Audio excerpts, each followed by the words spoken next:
इसके बाद बेटा नेचर ऑफ मार्केटिंग के बाद हम करेंगे स्कोप ऑफ मार्केटिंग, मतलब मार्केटिंग में हम कौन कौन सी गतिविधियों को, कौन कौन से कार्य को शामिल करते हैं।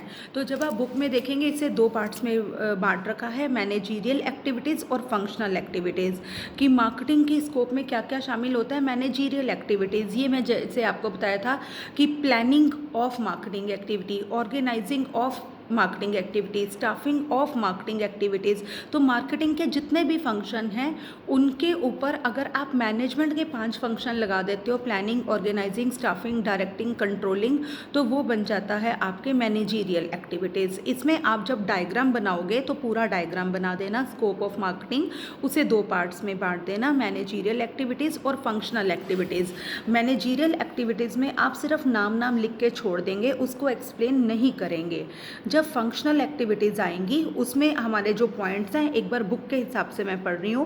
पहला है बेटा मार्केटिंग रिसर्च, दूसरा प्रोडक्ट प्लानिंग एंड डेवलपमेंट, तीसरा buying and assembling, next selling, next transportation, next storage and warehousing, next standardization and grading, next branding and packaging, pricing, financing, advertising, after sale services. तो marketing में ये काम हम 12 काम करते हैं। तो ये जो फंक्शनल एक्टिविटीज़ है ना, ये मेनली सिर्फ और सिर्फ किसके काम है, मार्केटिंग मैनेजर के काम है।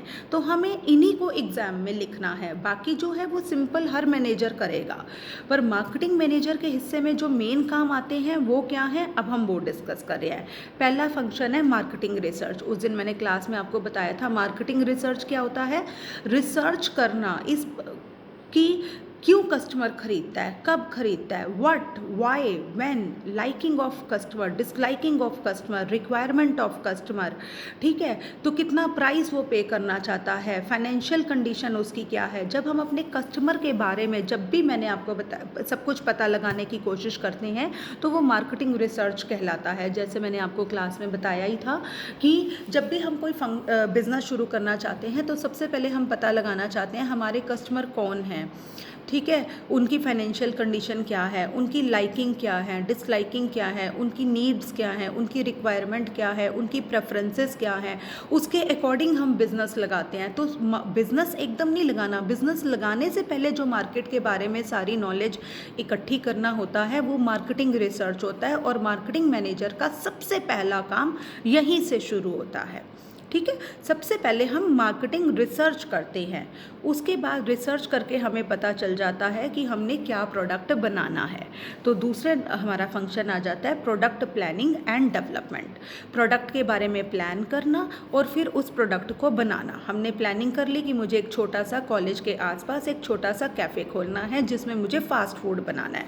अब फ़ास्ट फूड क्या क्या होगा, ठीक है, बर्गर रखूँगी मैं छोटा, और कुछ जितने भी फ़ास्ट फूड में आपके आइटम्स आते हैं जो भी आजकल बिकते हैं, बच्चे खाते हैं, वो सब कौन कौन सी आइटम्स मैं रखूँगी, ठीक है, उसके बारे में डिसाइड करना, क्या क्वांटिटी दूंगी, कितना प्राइस होगा, कैसे पैकिंग, कैसे उस प्रोडक्ट के बारे में हम मतलब कैसे बनाएंगे उसको, क्या इंग्रेडिएंट्स होंगे। तो प्रोडक्ट के बारे में सब कुछ प्लान करना और प्रोडक्ट को बनाना, ये दूसरा काम हो गया। यहाँ पे मार्केटिंग मैनेजर ने प्रोडक्ट को बना दिया। बाइंग एंड सेलिंग, अब बाइंग और सेलिंग भी मार्केटिंग मैनेजर का काम होता है।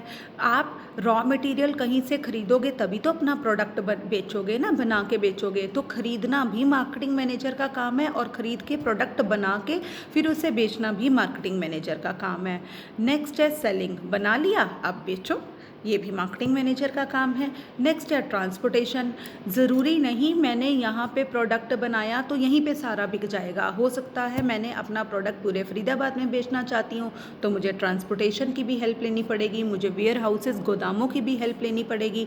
जैसे वूलन कपड़े हैं, लुधियाना में ज़्यादातर बनते हैं पर बिकते तो ऑल ओवर इंडिया में हैं, तो लुधियाना वाले क्या, लुधियाना के कपड़े हम लुधियाना खरीदने जाते हैं, नहीं, वो ट्रांसपोर्टेशन के थ्रू इंडिया के डिफरेंट कॉर्नर्स में अपने प्रोडक्ट पहुंचा देते हैं, और उससे हम लोग कहीं से भी प्रोडक्ट को खरीद लेते हैं।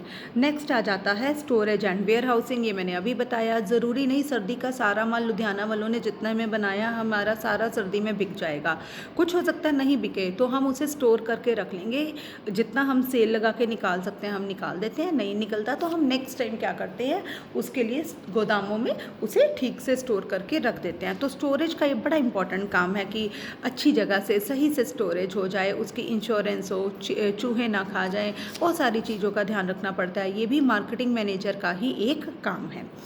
आगे आता है स्टैंडर्डाइजेशन एंड ग्रेडिंग। जो चीज़ें बना ली हैं उनकी ग्रेडिंग करना। आप पता है ना, फूड प्रोडक्ट्स जितने भी होते हैं उनकी ग्रेडिंग होती है, ए ग्रेड, बी ग्रेड, उसके ऊपर लिखा होता है FSSAI वगैरह। तो वो सारे ग्रेडेड प्रोडक्ट्स होते हैं, मतलब वो खाने लायक प्रोडक्ट होते हैं। आगे है ब्रांडिंग एंड पैकेजिंग। प्रोडक्ट बना लिया, जैसे मैंने उस दिन बताया था, बिना नाम के हम लोग उन्हें नहीं खरीदते हैं, तो उनकी ब्रांडिंग करना। ब्रांडिंग मतलब उन्हें कोई एक पहचान देना, उन्हें एक नाम देना प्रोडक्ट को, उसकी अच्छे से पैकिंग करना, ये भी मार्केटिंग मैनेजर का काम है। आप देखो, आपको साबुन खरीदना है, आप शॉप पे जाओ, बिना कवर के, बिना नाम के कोई साबुन पड़ा हो, क्या आप उसे खरीद लोगे? नहीं ना। अगर आपको उस प्रोडक्ट का नाम पता है, से इट्स लक्स और packed in a beautiful package, तो आप उसे क्विकली खरीद लोगे। वही लक्स जैसा पिंक कलर का साबुन बिना लक्स नाम के और बिना पैकिंग के टोकरी में पड़ा है और खरीद पाओगे? नहीं खरीदोगे। तो ब्रांडिंग होता है किसी भी प्रोडक्ट को उसका नाम देना, ठीक है, उसकी अलग पहचान देना। और पैकेजिंग तो हमें पता ही है, ये दोनों काम होते हैं मार्केटिंग मैनेजर के। आगे है प्राइसिंग। प्रोडक्ट बना लिया, उसका प्राइस डिसाइड करना, कितना प्राइस होना चाहिए, ये भी मार्केटिंग मैनेजर का काम है। कैसे प्राइस डिसाइड करता है, ये मैं प्राइसिंग के चैप्टर में बताऊंगी।